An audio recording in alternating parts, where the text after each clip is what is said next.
Welcome to Above the Mean. Today I'm joined by the absolute sweetheart of a friend, Rae Williams, and y'all may know her from The Ultimatum, the hit Netflix show. I survived reality TV. I feel like that should be a ringtone or something. I know. And today we're just gonna talk about dating, relationships, and just reevaluating our thoughts on dating and just honestly everything. Because I feel like you need a question. Sometimes you need to do like a little refresher and think, okay, this is what I thought back then. Does this thought still serve me? Is it helping me, or is it actually hurting me? Yeah. And so I know for you, like, I've been talking a lot about like unlearning and just revisiting the past. And I wanted to know, how would you describe your views on love versus what you thought before you went into the ultimatum versus after? Because I know that you were the one who initially insisted on the ultimatum with your partner at the time. And you said that the plan was college, then proposal, then babies. Is that still the plan now? Well, I guess we'll go with what you thought back then versus what you think now. My problem back then was that I had this life plan and I had a timeline, and for some reason I just convinced myself that like if I don't stick by this timeline of college and marriage and babies that I'm failing. And I was in a relationship that was not meant for that. And I was trying to stuff that relationship into that timeline, and that was not helping me. So that's the struggle that you see kind of playing out there. And what do you think, like, where did you get those initial like views from that that's what you wanted? I don't know. I think that it's kind of a societal thing, and I think it's changing a lot. Like everybody's definition of like what a marriage is supposed to look like or when we're supposed to be married. I feel like people are getting married later and people have like less strict views on what marriage is. But I think for me, just like growing up, I always thought it was just like a sequence of events. Like this is what you do when you get older. So I think that's kind of where I got that from. And so now, looking back after like watching and thinking, what are your thoughts now on just love and relationships?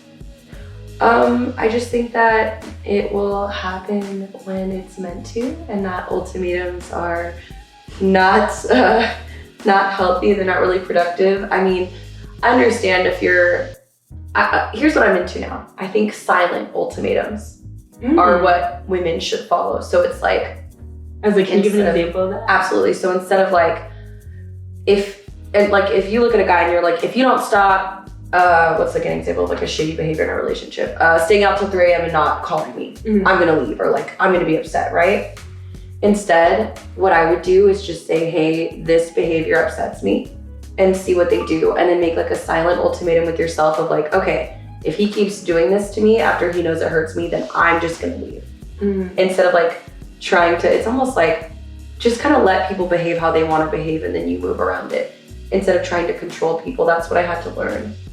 No, I think that's really big, and I think that's really important too, because ultimately it's understanding that people are flawed, everyone's human, and like people are gonna make mistakes, but if you really do love someone, you love that person. And so hopefully vice versa, they love you, and if you express to them that they're doing something or they say something, they should want to change. They should want to like compromise and not hurt you. And everybody's gonna slip up every once in a while, but if you have a guy who's just blatantly like ignoring your boundaries time and time again, then that's something to like look at. No, I definitely agree. I really do. So that's the biggest thing I've had to kind of rethink is like in my relationships, I don't want to date somebody that I have to like police or check up on, or like, what are you doing on social media, or what are you not doing on social media, or you don't want to be their mother at the club. Exactly. No, you're not supposed to be your significant other's mother or keeper.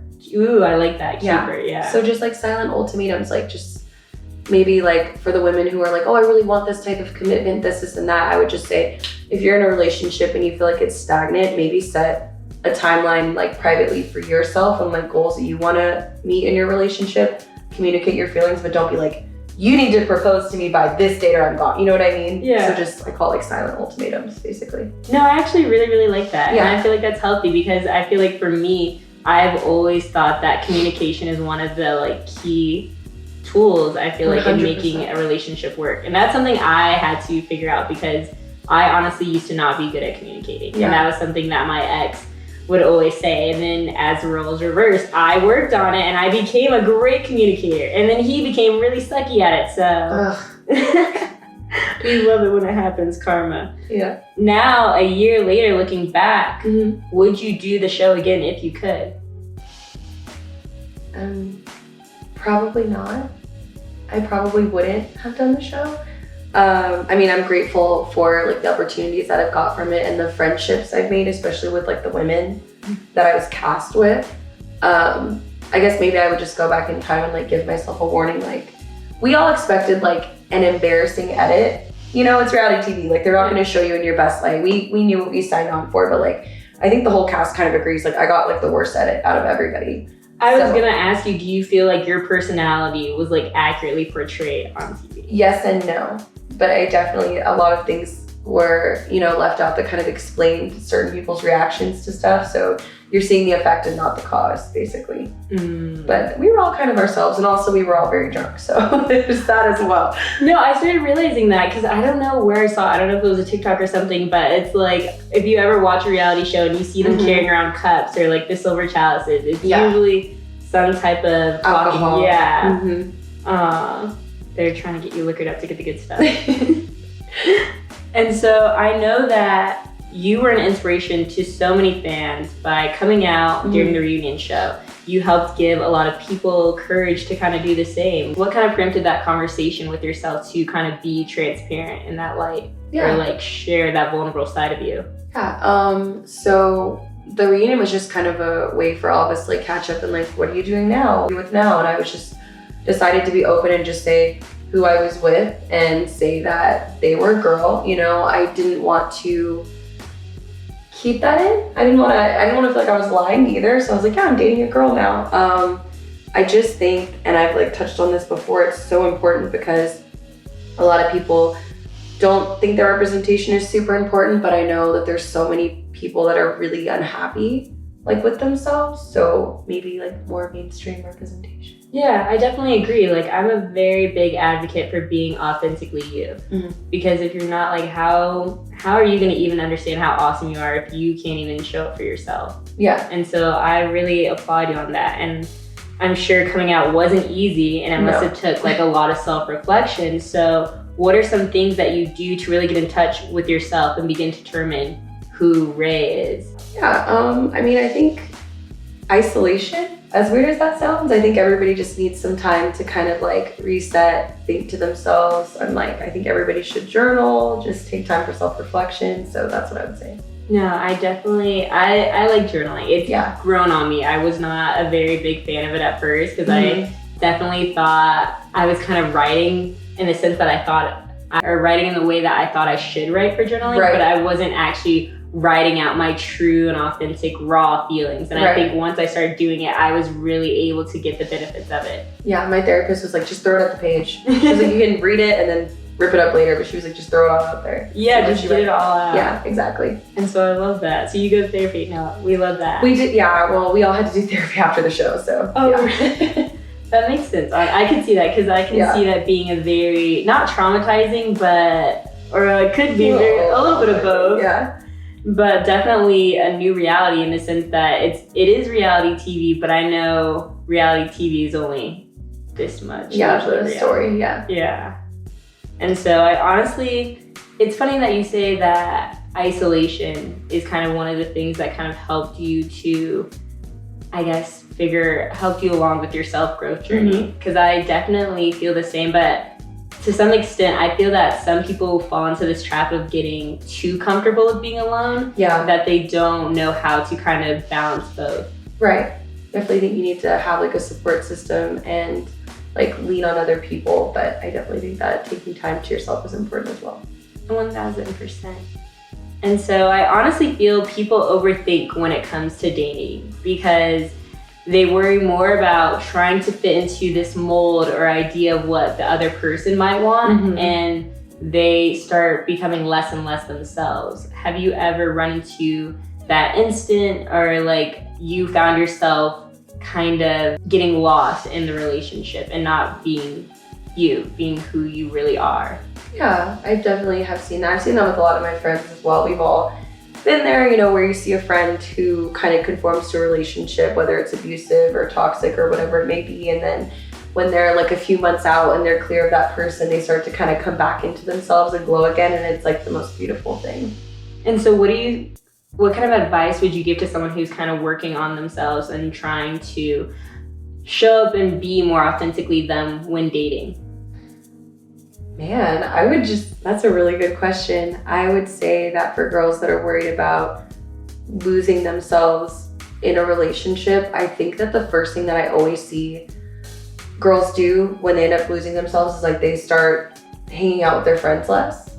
So I would say don't lose those connections with your friends when you go into a relationship, and then don't lose your principles. So like, I know like whenever I see a girl lose herself in a relationship, it's when she starts kind of accepting the things that like single her would say, oh, I would never go for that. I would never accept this type of behavior. But then when you fall in love with somebody, you accept like the shitty behavior. So I would just say kind of holding on to your standards before like the love like kind of blinded you a little bit. No, I think that's really smart, because I think that does happen to a lot of girls where they get so wrapped up in the like honeymoon, the puppy dog phase.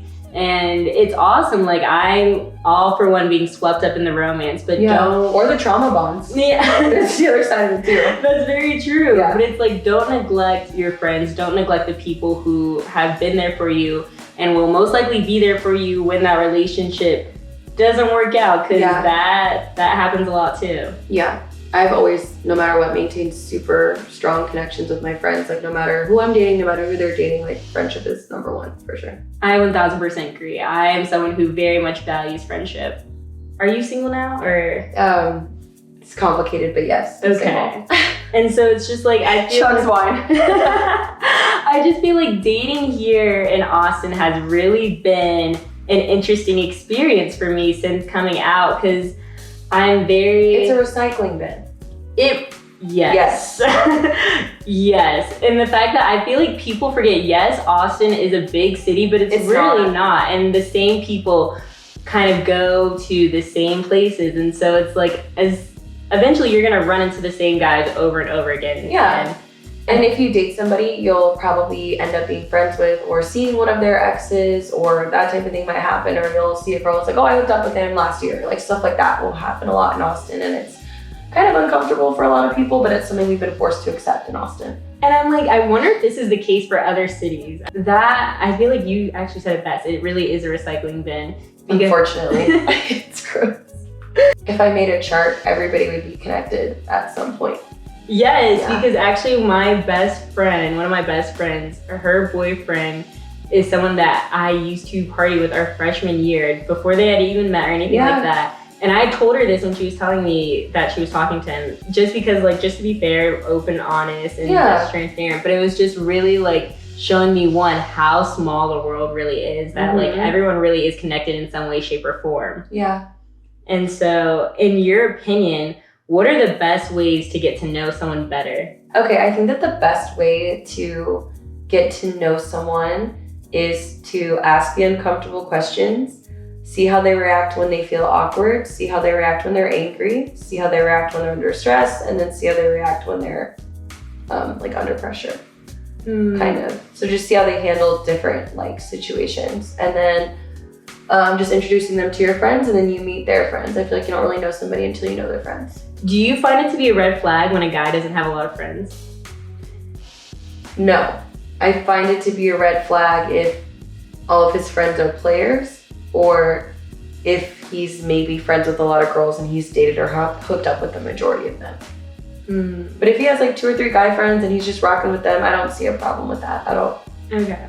I've definitely, I agree with that in the sense that I know guy friendships and girl friendships like are very different and very different dynamics. And I always kind of wonder, because you'll see in rom-coms like situations where the girl will have so many different bridesmaids and things like that, and the guy doesn't really have too many people to lean on. And I was actually talking to my friend about this the other day, because I've noticed that guys, honestly, it's tricky for them to open up, because I know that they don't usually have those types of conversations within their own friend group. And so I found that when I go on these dates with these men, that if you ask them honestly the right questions, they will literally open up like a floodgate, because it's just everything that they've been holding inside. And it's just like, wow. Like sometimes I'm really just like, wow.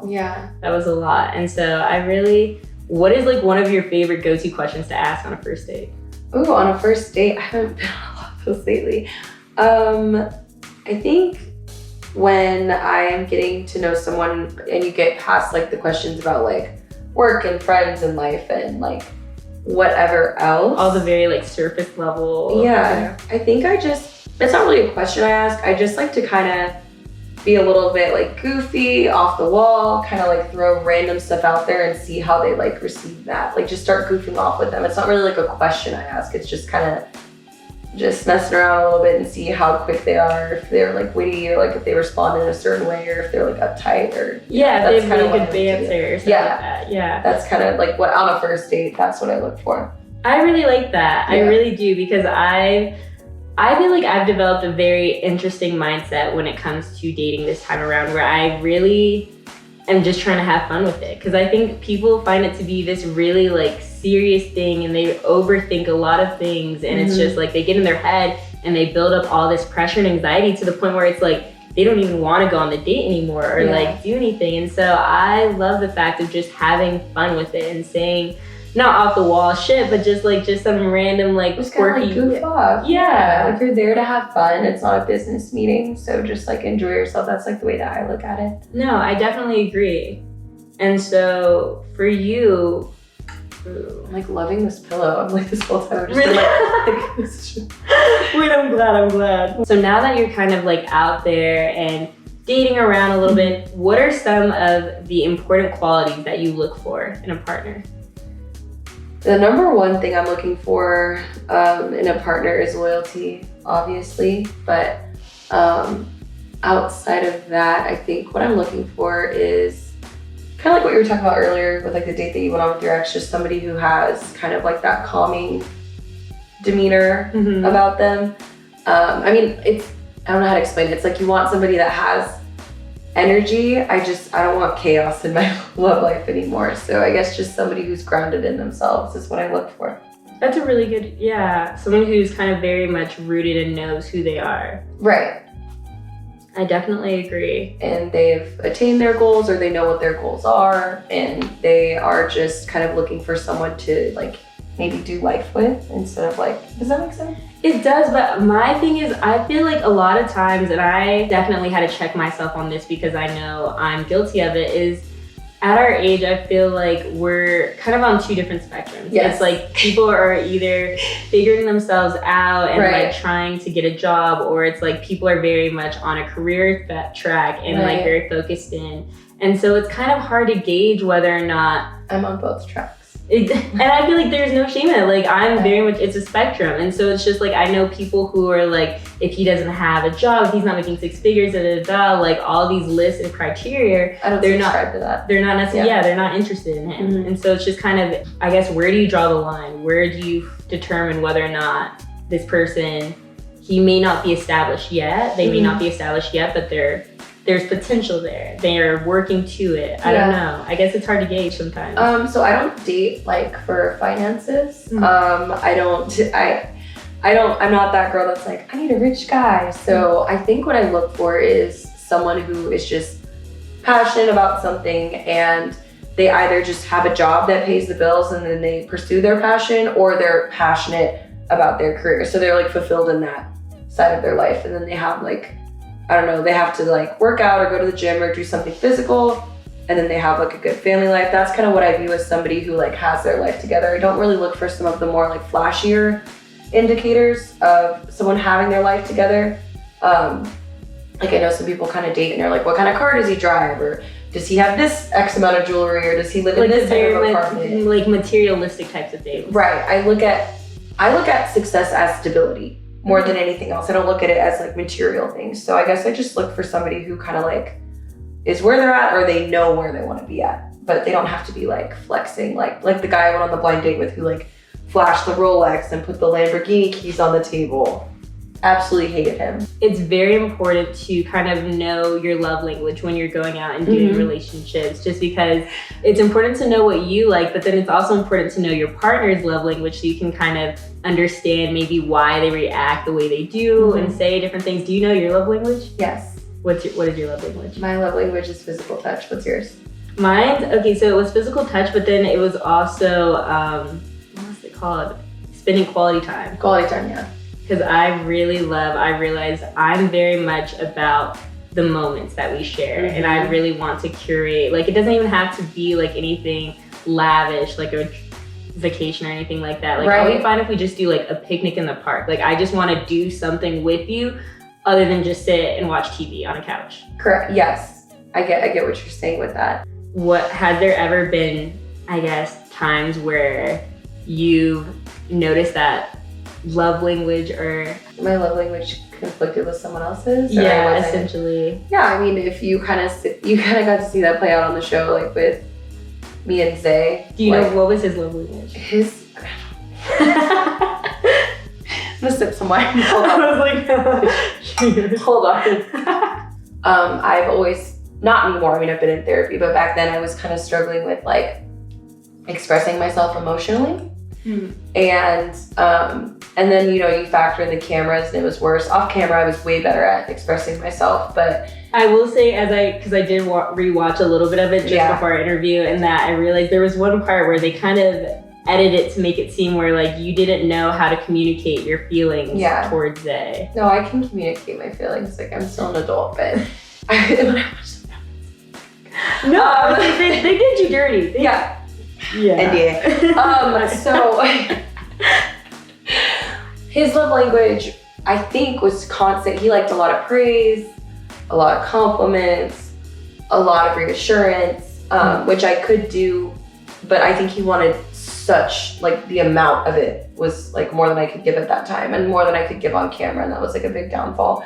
And then for me, I'm all about physical touch, and people kind of view that as like kind of being like closed off emotionally, but that's just my thing. And I love words of affirmation. I love all the love languages, but yeah, I don't know.